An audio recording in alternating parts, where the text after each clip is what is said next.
Welcome everybody to the 5th annual Red Fury Book Awards. Ever since I started the channel, this is the way that I decided to wrap up my reading year. So what I do is I give out some awards, the Furies. And these are the things that I loved most that I read in 2025. I get to celebrate my favorite books, my favorite book series, and my favorite authors that I read. I'll have 7 Furies I'm giving out this evening, and then an 8th category, I'm giving out a Lifetime Achievement Award, which I'll talk about a little bit when I get to that portion of the program. A new thing this year with the Furies, I was really inspired by my friends over at StoryTube. They had the Tubies and they had a lot of guest presenters, so I wanted to do the same thing. So you're going to see 7 or 8 guest presenters this evening, this morning, this afternoon, whenever you decide to watch the Furies. But they're going to be presenting all of these great awards to these great books, book series, and authors.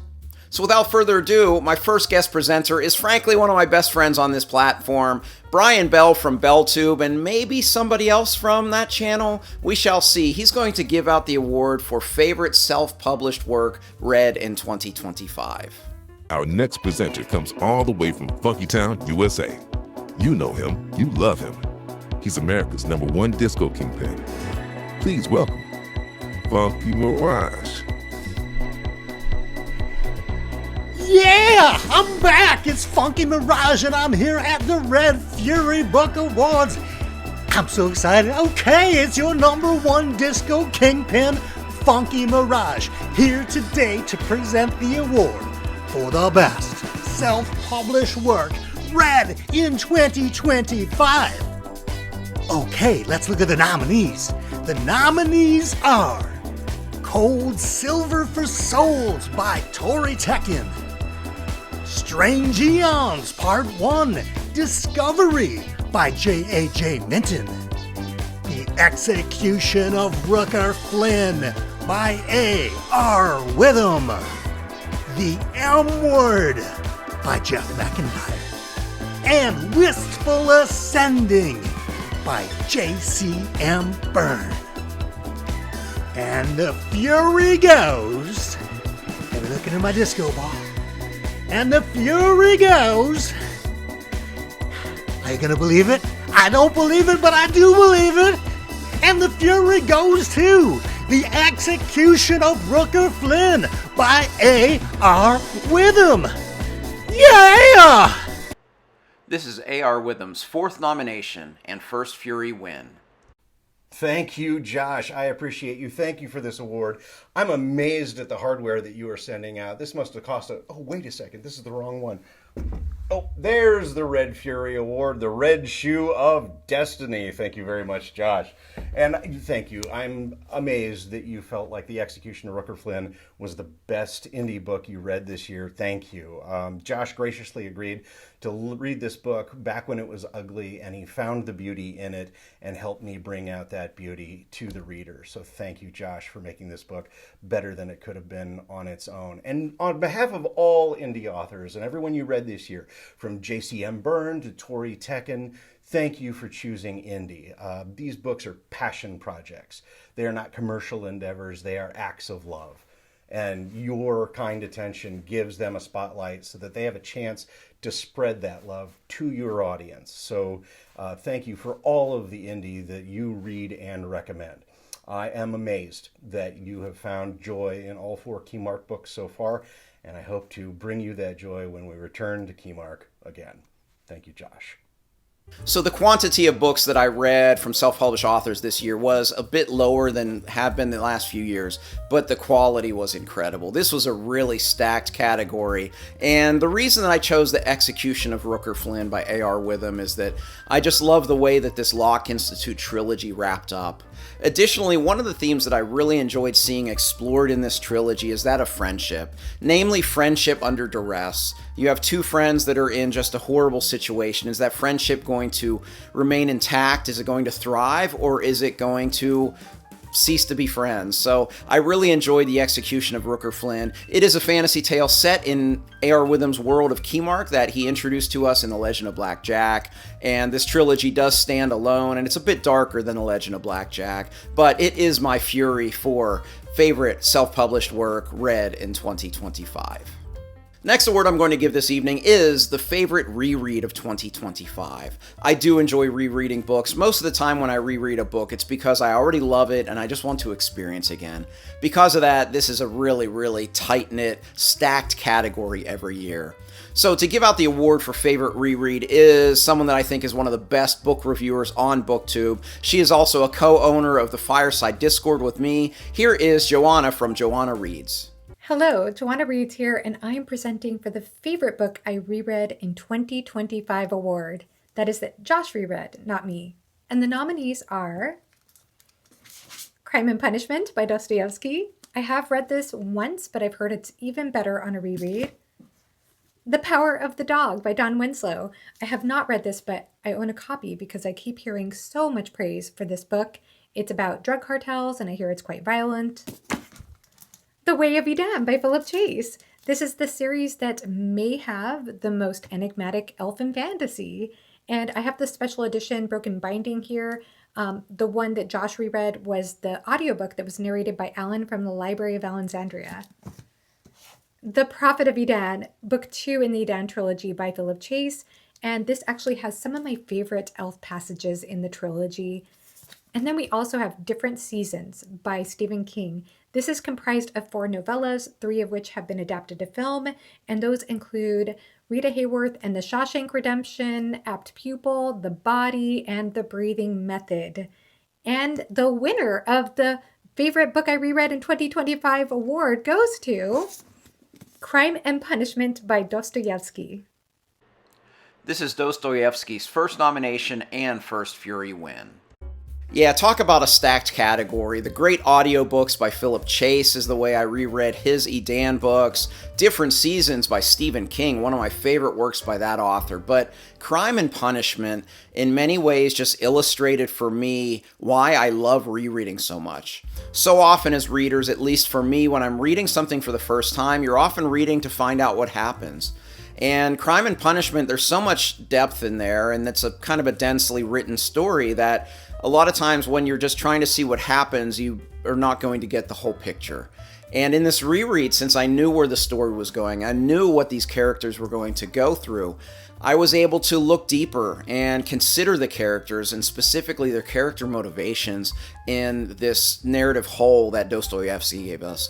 I loved this reread. I had such a great time with this reread. I found so much more value to the story than I did the first time, and I loved it the first time. This is a book that I anticipate rereading again and again the rest of my life. Crime and Punishment was my favorite reread for 2025.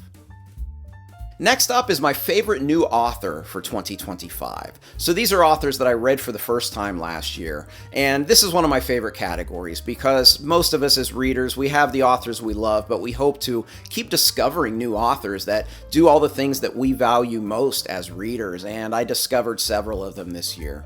To give out this award is my friend John over at Talking Story. Jacob's going to join him, and perhaps somebody else from that channel.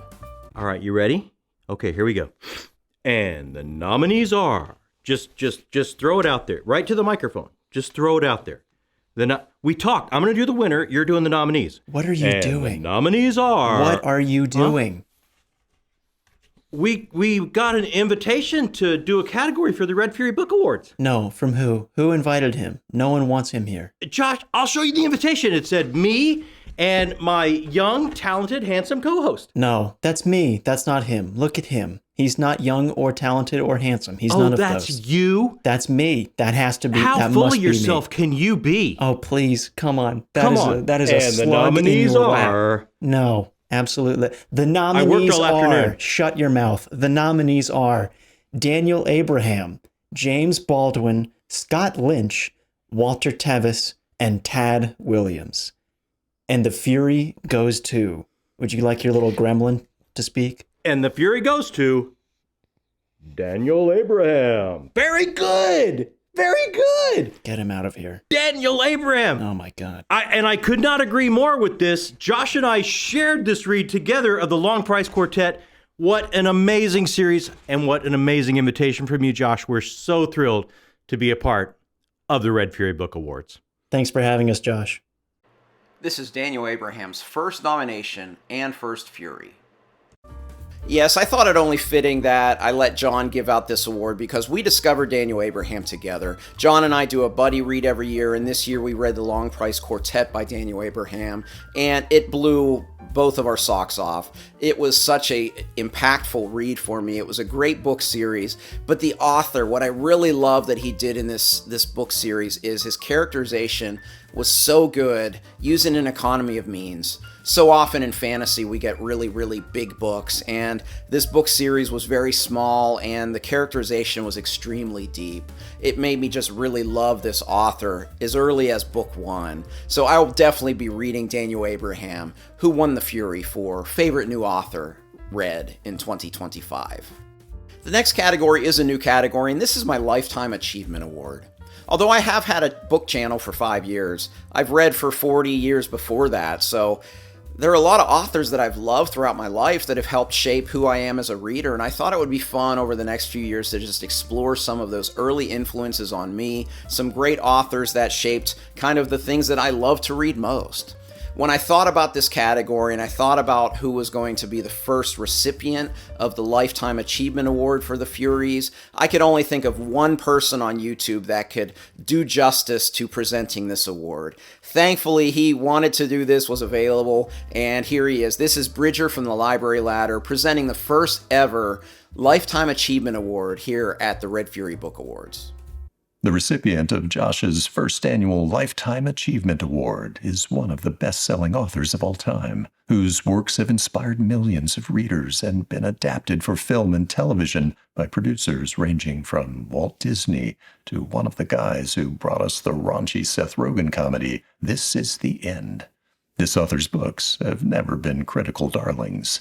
At the time they were published, literary tastemakers called them tripe and subliterary, and said reading his works is the equivalent of blowing one's brains out because of how sensationalized the plots are.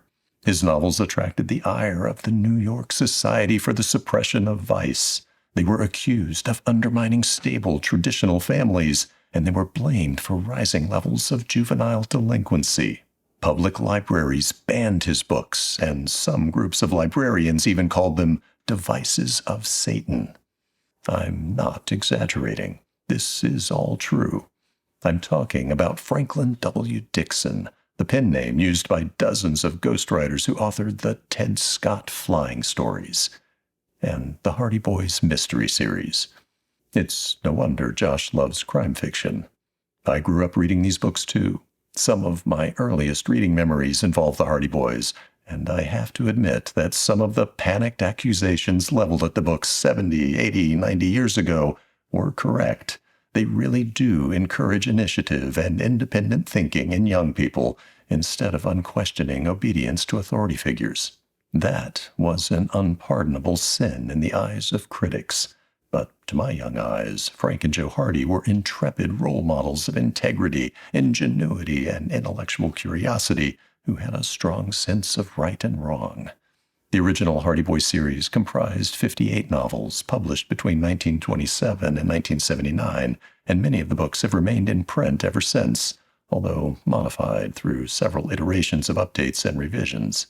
Originally written for teenage readers, the series was gradually retargeted at younger readers beginning around 1960, when the Stratemeyer Syndicate, which produced the books, switched from hardcovers with dust jackets to pictorial hardcovers with the now iconic blue spine. Accompanying that change, the books were shortened from 25 chapters to 20. A few plots were completely rewritten. Vocabulary was simplified for middle-grade readers. Technologies and transportation methods used in the stories were updated, and a few instances of insensitive racial and cultural stereotypes were scrubbed from the texts. Further revisions were made in the 1980s and 90s to shorten and simplify the stories, dumbing them down substantially to cater to even younger readers. Those later dumbed-down editions can be recognized by their glossy blue covers. I don't recommend them. The original blue spine editions and the even earlier dust-jacketed editions are much more rewarding reading experiences for kids.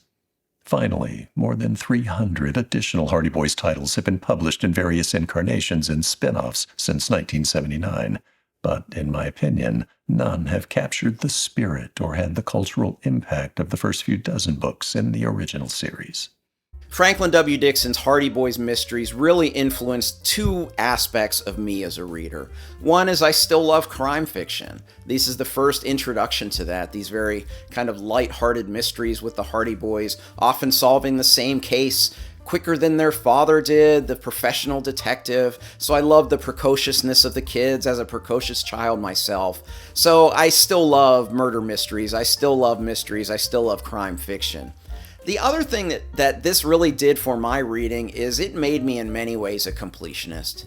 Because I can remember very distinctly in 3rd grade when I was reading these Hardy Boys mysteries the most, that my goal was to read every single one of those in my elementary school's library. And that happens to me today. I get a new author and I read 1 or 2 books that I love, and then I say, oh, there's 40 of them? Well, I'm going to read all 40 of them. I'm very much a completionist as a reader, and this all stems from reading the Hardy Boys mysteries back in 3rd grade. And I also wonder, hearing Bridger talk about these mysteries, if a small aspect of my personality wasn't taken from these, that individualism, that precociousness that these kids had in outsmarting the adults in the room. I wonder if that's become part of my personality, and just my general independence as a human being stem from those books. I wonder. Up next is a big one. This is my author of the year. In determining my author of the year, I consider 2 metrics. I consider how many books I've read by an author in that year, and then the average rating that I gave those books. While I don't talk about star ratings here on the channel, I still give them on GOODREADS. So this is maybe a slightly less subjective category, because I do use some metrics here, but even so, it's always a tightly contested race for author of the year, and these are some great ones. So in giving out my Author of the Year award, I went to the hosts of the best award show on BookTube. I consider the Furies number 2 because the Tubies are amazing. If you haven't seen the Tubies, go check out the Tubies. They were out about a week or 2 ago. Incredible. Of course, I'm talking about the channel StoryTube. Here are Carlos and Yolanda. Live from Dublin, it's Saturday night, or whatever day of the week it is you intend to upload this, Josh. Hello, we are StoryTube live from the set of the Tubies here at the 5th annual Red Fury Book Awards. The Furies! Red Fury. Any Irish blood in you there, Josh? Thank you, Josh, for inviting us to present this very, very prestigious award. We are honored to introduce the nominees for Author of the Year 2025. And to do this, we are holding mics in our hands like the cool kids do these days. Those youths. And just like it is in the Tubies, I don't have any actual information. I don't remember the nominees. That is why Yolanda is the brains of this organization. Take it away, Yolo. I think next year we might invest in a teleprompter. I have memorized the nominees for this award. And the first one is Daniel Abraham. We also have Jim Butcher, Guy Gabriel Kay, Christopher Rocchio, and last, but certainly not least, Don Winslow. Ah. I am sure it is the honor of all of these authors' careers to be nominated. Alongside Don Winslow. We have procured an envelope out of thin air. I almost hit me with it. And your winner is... Oh! And the winner of the 2025 Fury Award to Author of the Year is none other. Don Winslow. Congratulations to Don Winslow, and commiserations to all you other losers. We have been your very impartial presenters of the Fury Award to Author of the Year. Thank you so much, Josh, for having us. It's been a pleasure. This is Don Winslow's second nomination and first Fury win. Yes, Don Winslow ends up as my Author of the Year, just edging out a couple of the other authors on this list. If you hadn't noticed, there's a little bit of a trend the way that I'm choosing my presenters, if you haven't picked up on that. I chose StoryTube specifically because Yolanda loves Don Winslow, and Carlos and I are both trying to catch up to her in reading everything that the guy's written. And we're having a great time of it. We actually have a buddy read planned later this year for it. But Don Winslow just really blew me away with just the scope of the Cartel trilogy, but then the diversity of his writing. I read a novella collection called Broken, which is a great place to start with this author, that shows you kind of different ways that he writes. He has kind of a denser writing style. He has a very sparse, kind of punchy dialogue type of style. He sometimes infuses humor. He sometimes infuses really dark themes in there. He's really a fantastic author, and I can't wait to read more of him in 2026. Next up is my book of the year on the nonfiction side. And my presenter I picked for this one, I picked specifically because she recommended to me personally 2 of these finalists. So the presenter is great author, great person, great booktuber, Tori from Tori Talks. Hey friends, it is my distinguished and distinct pleasure to present the Red Fury Book Award for the Best Nonfiction read in 2025. These nominees represent the value and strength of their genre, whether they are proudly preserving our world's history through historical nonfiction or penning their own harrowing experiences in the pages of a memoir. The nominees for this category are Every Falling Star by Sung-Ju Lee, The Girl with 7 Names by Hyun-So Lee, Proud Tower by Barbara Tuchman, Guns of August by Barbara Tuchman. And the winner is, I feel like we need a drum roll or something here.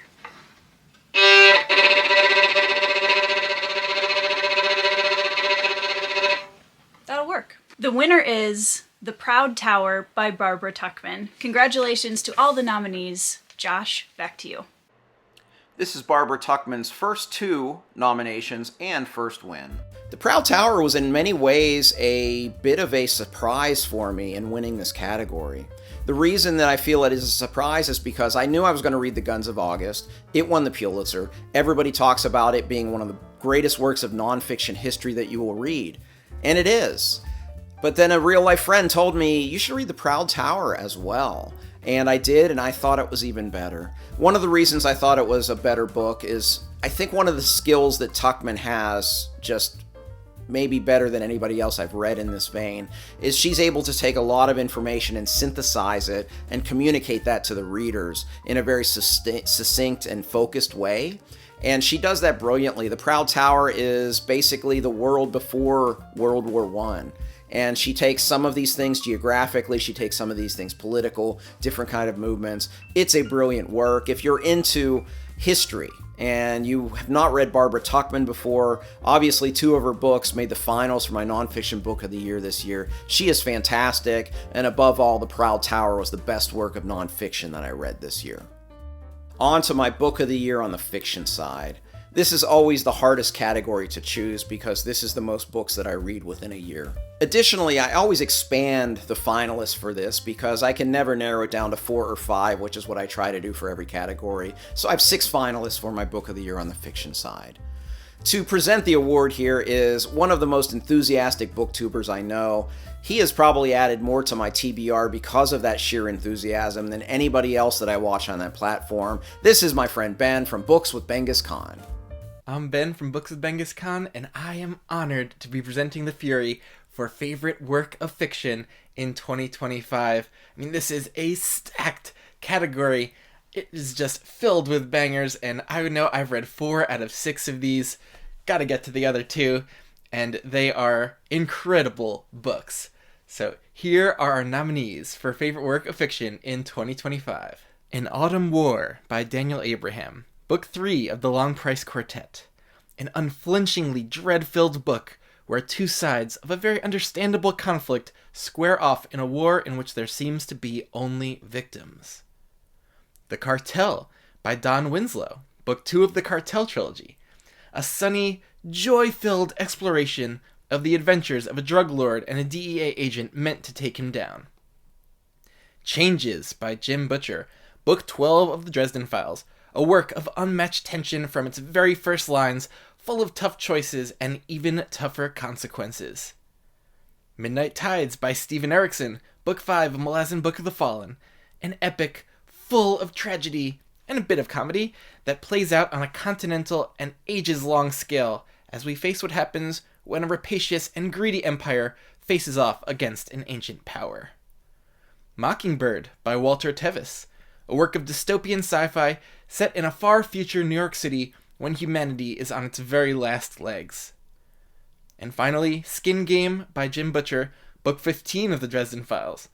A breathless romp of a book where Harry is forced to team up with some of the most evil supervillains imaginable for a heist the likes of which the world has never seen. Well, you can tell Josh likes his fiction cozy and positive and warm with all of these bright, sunny reads and all the emotional damage that's coming along with them. But yeah, these hit hard. And what's going to be the winner? Let's see. All right. And the Fury goes to Changes by Jim Butcher. Let's go. Here we have favorite work of fiction from last year, and it's one of my personal favorite books of all time. So it's very special to be asked to present this one. And this is, what a great choice. It's an electrically tense read from its very first lines all the way through to the end, and really just shows the beauty of what a long-running series can do, where you wouldn't have this impact if it were just a standalone. It's the thousands of pages and so many hours that you spend with Harry as the main character and all these side characters really coming to a head here, producing something so intense. Wonderful choice, Josh. I'm so glad you're all in on one of my favorite series, and just a spectacular read. This is Jim Butcher's third and fourth nominations and first Fury win. Changes by Jim Butcher is one of those books that is superbly hyped and lived up to the hype for me. This is the 11th book of the Dresden Files, and everybody says things change, hence the title. And my goodness. What's most remarkable for this book, though, is how he showed that he was building to this. The entire 10-book trajectory was building to this big moment. And there's a passage at the end of the penultimate chapter that, for me, will just live rent-free in my head forever. Just the way it was written, so simply but so powerfully.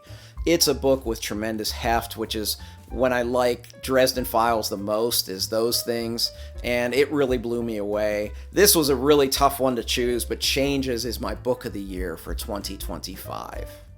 My final category is my favorite book series finished in 2025.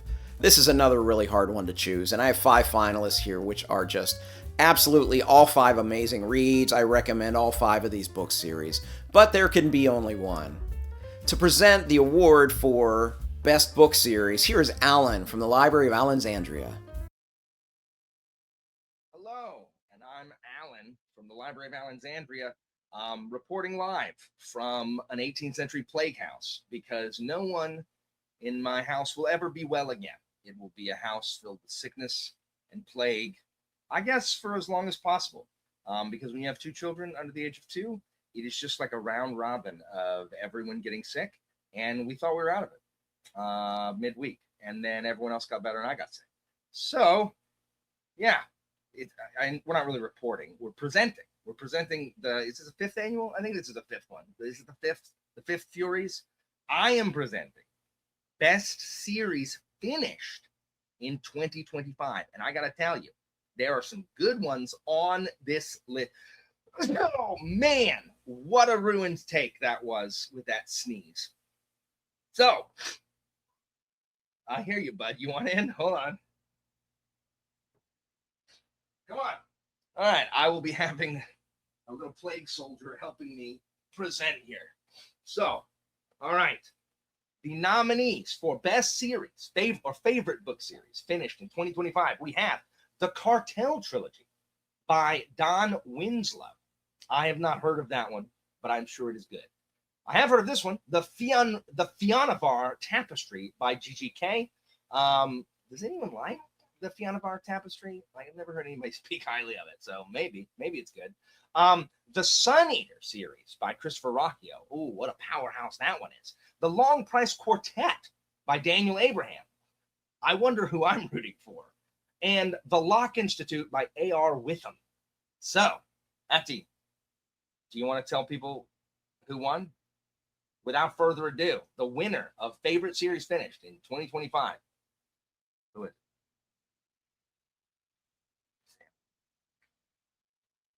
Sam. Yeah, apparently Elmo's song wins. It's actually the Long Price Quartet, which what a great award. I'm so glad this won. I had the pleasure of getting to reread this with Josh and John from Talking Story. So what a good set of competitors. But of course, Long Price Quartet comes out on top, as it should be. What do you want? You want down? All right, well, Atticus is not quite as delighted as I am. All right, so thank you, Josh, for helping me present. I apologize. There are fewer bells and whistles, but it's all we can do to keep our head above water here, but I'm happy to be part of it. Enjoy the rest of the show. This is Daniel Abraham's 4th nomination and 2nd Fury win, including favorite new author this year.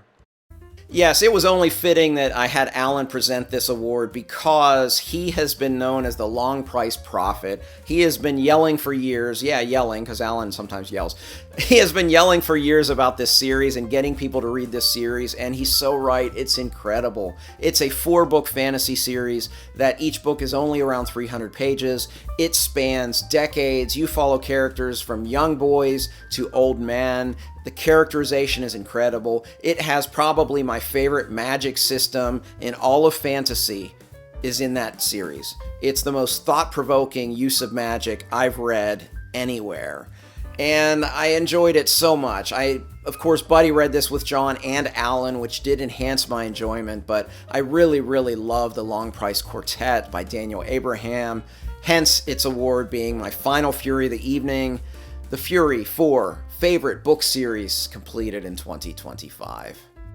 And here we are at the end of the 5th annual Red Fury Book Awards. 2025 was a fantastic reading year for me. I hope that you enjoyed the way that I was able to celebrate so many more authors, books, and book series in this award show style. I want to thank again my presenters. You are some of my favorite people on this platform, and I'm so glad that you took time out of your schedules to shoot your portion of this award show because it really, really enhanced the 5th annual version of the Furies. And viewers, if you have your favorite books from 2025 that fit these categories, let me know. Let me know your favorite self-published work, favorite reread, books of the year, book series of the year, new author, author of the year, and Lifetime Achievement Award. Hey, I did that off the top of my head. So if you want to put those below and tell me what your award show might be called. We're the Furies. What would yours be called? Anyway, I just want to thank all of you for watching, liking, subscribing, but most importantly, commenting on my videos through 2025. I always say that it's not hyperbolic for me to say that having a YouTube channel in many ways does enrich my life by connecting with so many readers from all across the world. Thank you for attending via your home laptop, computer, or phone, the 5th annual Red Fury Book Awards.